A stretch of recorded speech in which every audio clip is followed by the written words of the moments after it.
Our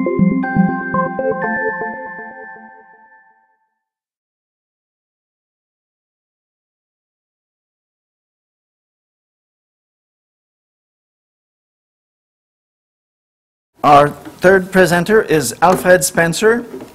Alfred Spencer is Director, Outreach and Strategic Initiative Branch, Accessibility Directorate of Ontario.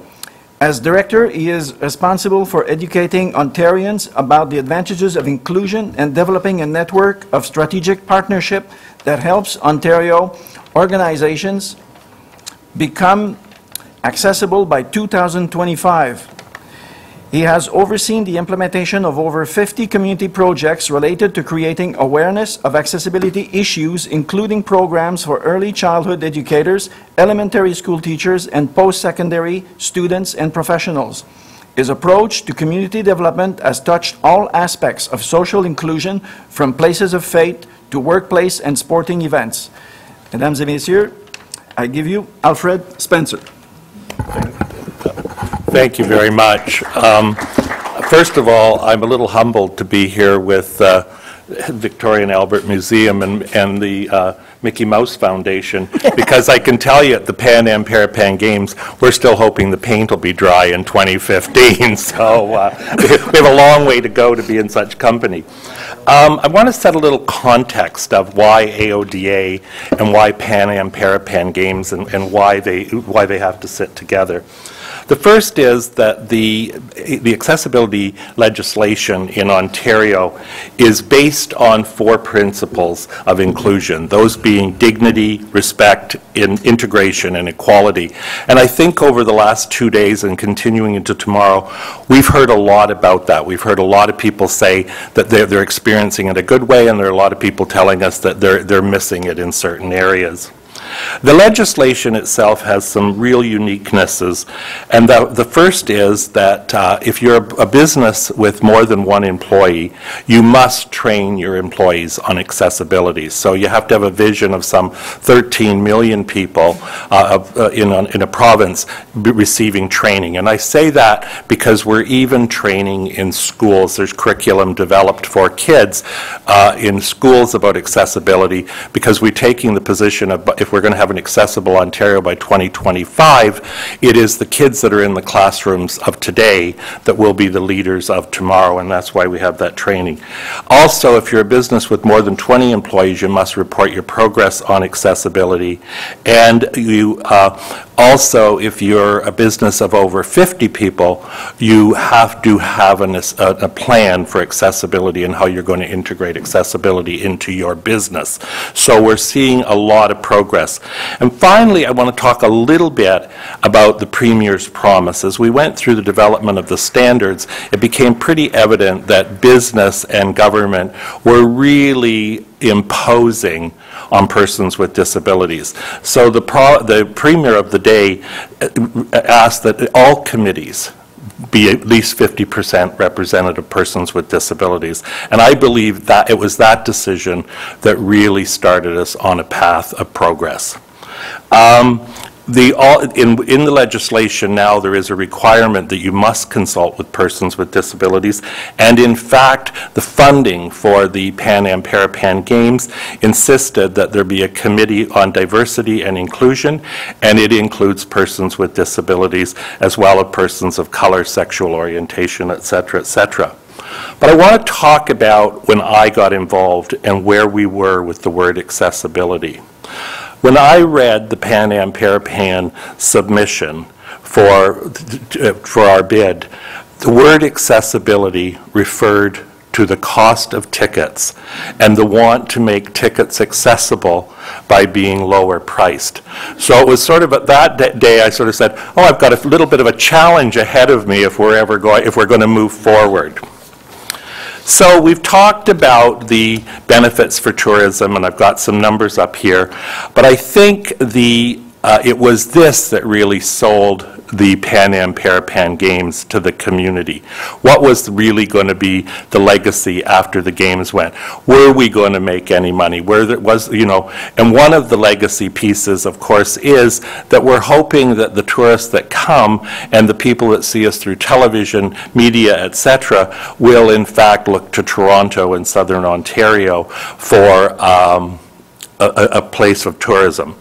I should also tell you, though, that one of the biggest challenges within the Pan Am Parapan Games, if you have been to other games, you know they're usually contained.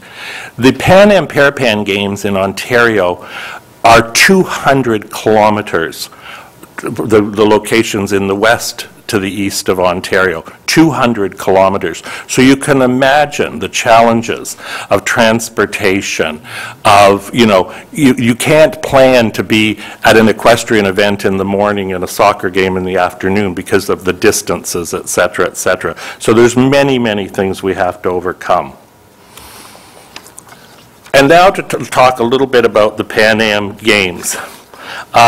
We believe we have a great catalyst for change by using the games to do a number of things. First of all, there will be over 7,000 athletes that will be in the games.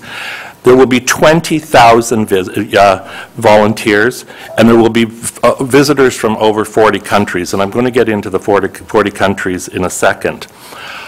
But one of the things, the legacy things for the Pan Am Games are, first, the tourism, as I said. Secondly, that there will be a vision for what children with disabilities should experience post the games, and what does that mean at the local neighborhood level. And thirdly, what does it mean to train 20,000 volunteers on accessibility, and what's the benefits of that? And some of the products, et cetera, that I'm going to demonstrate for you will show you on how we intend that all to happen. The volunteer training of 20,000 volunteers, within the training is a component on accessibility. We've taken that training now that we've developed, and we've tested it actually. We've tested it twice, once at the Bollywood Festival that was in Toronto a couple of years ago, and last year we tested it for the first time at the World Pride in Toronto. So we know that the accessible component of the training has meaning to volunteers. But what we're really hoping at the end of the day, that the legacy of this training that we've developed, will then go into other communities as training for other events, whether it's a local hockey tournament with 20 teams, or whether it's a major festival event in the capital, etc. But we really believe that the training of volunteers is really the catalyst to awareness. If 2 volunteers tell 2 more volunteers about the training and what it meant and that experience meant to them, we'll soon have this a culture of, first of all, people who want to volunteer and participate, but secondly, a very much an awareness. The games are the largest in Canada's history, and they are also a time for us, and I looked at some of the things that I saw this morning, and I want to talk to you a little bit about. We have a long way to go in the hotel restaurant area. But we have engaged with the Ontario Restaurant Hotel Motel Association to create a directory for hotels, restaurants, and finally retail. We don't think we'll have the retail quite done in time for the games, but it's with the Rick Hansen Foundation, and you saw the video, some of you may have saw the video earlier of Rick Hansen on the bungee. Well, he has a company called Planat. It's an application for assessing hotels, restaurants, etc. And we're hoping to do the downtown core of Toronto, and then post the games, it will go into other areas like the Capital Region, etc., etc. We also expect that there will be 250,000 visitors to Toronto during the two games. Now, I want to talk a little bit about the festivals, because I think the wonderful part of having an event in a city like Toronto, Toronto is a very diverse multicultural city. And during the festival, each country that participates in the games will have a festival. So you don't just think of the games, think of the summer of 2015 in Toronto being 6 weeks of parties literally every night. But the uniqueness of doing the festivals guide is the two or threefold. The first is that every country that's at the games will have a festival. We will train the volunteers, and we've offered a guide that will for the physical awareness or the physical being of the festival. But the best part of that is really a hidden part, and that is that we know the world is a very diverse place, and the acceptance or the non-acceptance or whatever you want to call it of accessibility and disability varies amongst countries.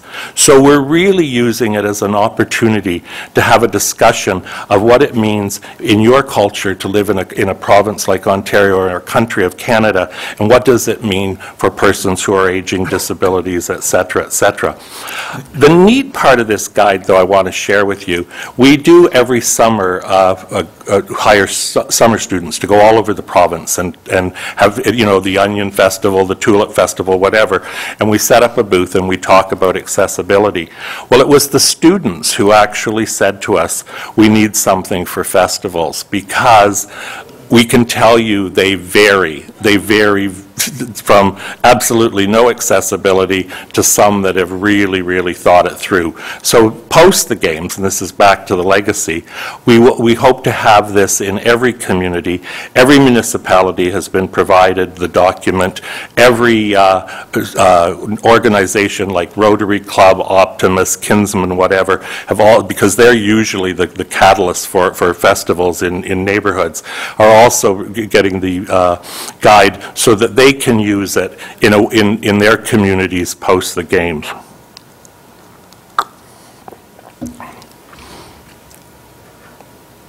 The guide also, and I think this is the torch relay for the Pan Am Parapan Games, will be in 50 communities, and that guide will also be used in those communities. So post the games, we're hoping that as all of those communities in further times look at festivals and those kind of events, that they will use that guide. Because one of the things, and I haven't heard a lot about it in this conference, but one of the things that we feel very strongly about is it isn't good enough to have an experience as a tourist in Toronto if you want to go 50 kilometers to Niagara Falls and not have that same experience. So it's really important to us that as you visit Ontario, that you would have that same kind of experience no matter what town you're in. We've done a number of other guides in conjunction with the Pan Am Parapan Games. This is one on accessible conferences, which was done in partnership actually with the Council of Universities and the Toronto Convention Centre. The next one, though, is part of our legacy program, and I've got a card which I'm going to put out at the back before you all leave, and I have all of the things that we've developed on one card so you have them for easy reference. The first is really about accessible public engagement and recognizing, and it really recognizes and has a discussion about what does it mean to engage someone with a disability in a dialogue about how they should contribute or be engaged in their communities. It's not necessarily asking the wrong question or the right question. It's the comfort level of recognizing that people do relate in different ways, and to recognize that as part of the ongoing discussion. The second one is really about conducting accessible meetings. And I think, you know, we can all learn each time we do it.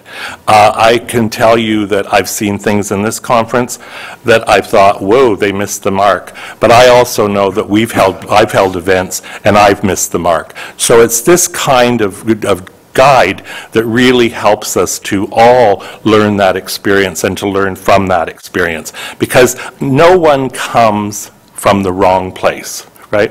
And one of the things that the other thing I want to talk about a little bit in the Ontario context is that we did a couple of years ago, and pre the games and stuff, we tested various phrases. What's going to actually resonate with people? How are we going to move this accessibility message? And we used a number. We used the dollar and cent one.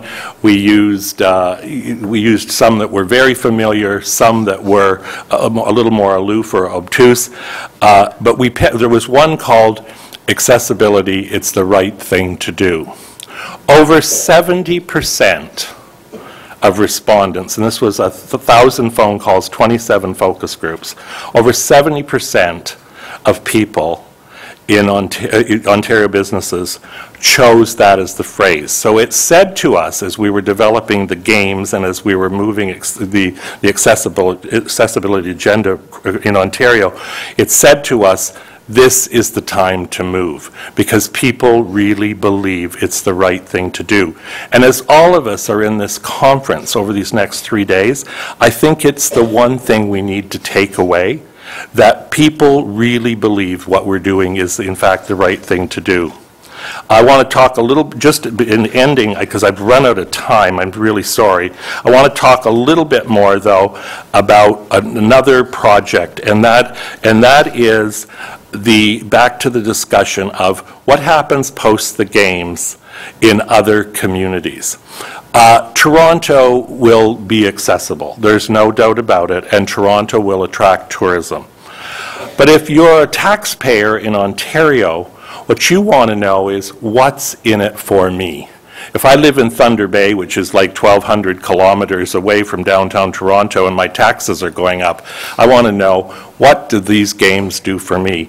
So one of the things that we have developed is, we're working on with the town of Sarnia and the county of Lambton, is a tourism assessment by people, local people, persons with disabilities, working with the Chamber of Commerce on assessing their community's accessibility for tourism.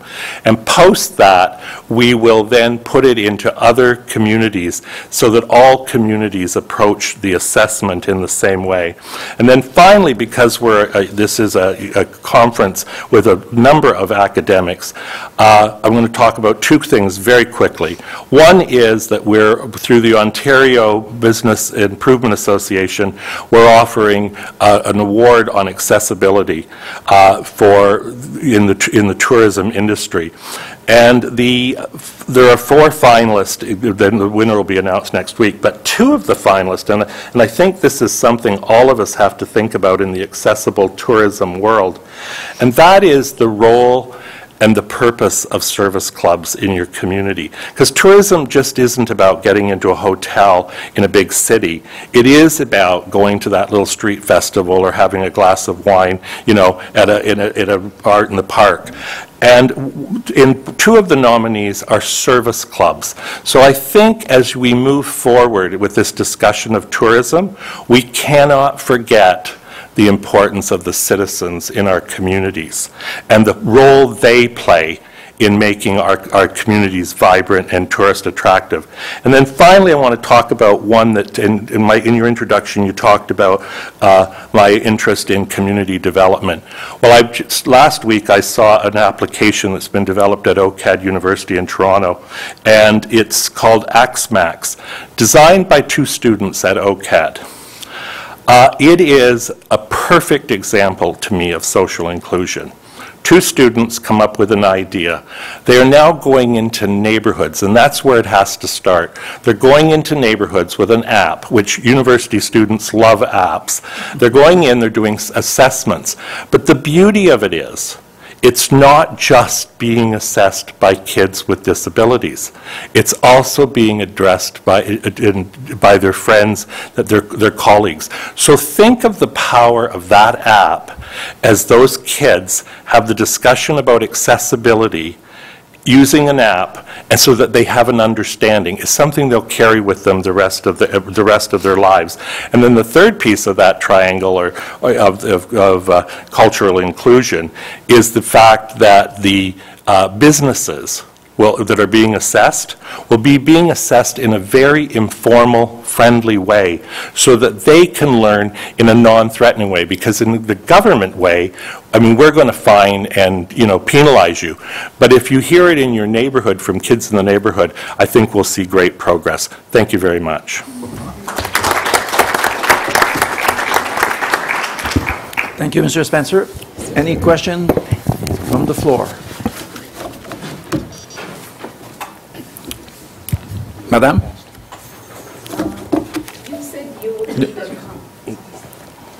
You said you would leave a card Yeah, with all the information, for example, the accessible. Ah, I have them right here. And is it all, is this information of the links where you could download all the? Yeah, it's all on our website. But I did this because I figured with people traveling, I thought this you'll put in your suitcase. So they're here and they're in both languages. So if you would, that'd be great. Madame? Yeah, I have a question as well. You mentioned Toronto and that you also want to get the retail on board and things like that. How do you actually approach them? Because you mentioned in the last, in your last minutes that it was basically, if they see it's coming from the government, there would be more resistance. But do you find Toronto is an open city for that? Yeah, Toronto is. I mean, Toronto really, the legacy of the games is the tourism, the future of tourism. The assessments, there was two levels of assessment I talked about. One was a very formal assessment through Planat and the Ontario Hotel Restaurant Association. I mean, they're driving it because it's their members. That's why they're starting with the hotels, then they'll move to the restaurants, then they'll move to retail. But if you look at, and all of us have been on those websites, if you don't, you can't just have a tourist experience by just having a great hotel. You have to know that you're going to get into restaurants, you have to know that you're going to be able to go in malls, those kind of things. So that the second one, though, I used as an example of community development, where in a neighborhood, and if you look at yourself and the world you live in, and count the hours in the day, where are you really living? You're living in your neighborhood. So that, to me, was such a great example. If we could develop that at OCAD in certain neighborhoods, move it around Toronto, and then through our ability, with our association with the Council of Universities, I'd like to move it to every university doing the same thing. And I think the use of apps, I mean, it is the generation gap. I mean, young people today, that's the world they live in. So that's the, that's the tool to use. And my second question, you will not like me for that one. Okay. How do you want to approach public transit in Toronto? Okay. Well, yeah. do you want the reality or the? Okay. Right now, I will tell you, as far as the plan for the Parapan Games, I have to tell you, of all the services, I really believe that the transit will win the day. I think, that being said, and for those of you who don't know, there's a highway that goes right through downtown Toronto. It's under construction. It's down to 2 lanes. We're going to lose one of those lanes for the Pan Am Games because that's how the VIPs are going to get along. But I'm also talking about streetcars and subway. Yeah. That's actually... Yeah. So we have a long way to go. I will tell you that it's not going to be perfect. But I would also probably, if you talk about London or anywhere else, transportation, is a problem. I would say to you, though, that the willingness of, in Toronto, they have voice. You hear the streets called out. You see the streets, the names of the streets called out. I mean, the system is not perfect. They need to develop a lot. They need to get a lot more accessible streetcars and buses. The real problem, though, is not a lack of willingness, and it's actually volume. I mean, it is just, I mean, it's not good city planning, because we now have, literally, when you get to go on this, do you live in Toronto? Yes, Do you? that's why I'm asking. Well, you know that if between 5 and 7, the rush hour in Toronto starts at 3 o'clock, and it ends about 7:30, quarter to 8. It is a 4-hour rush hour every day, and you can wait for a subway 3-4 cars before you feel safe to get on, let alone being a person with a disability. The other thing, and I can see people in the room who know Toronto, the other thing that we really have to work on is that not all our stops are accessible, and that's a huge challenge. It should have been the debate of the municipal election. We're having a municipal election in Ontario on Monday. It should have been absolutely the debate, if not the only debate in Toronto, but all three major candidates, I think, have dodged it because they know the dollars that are associated with it.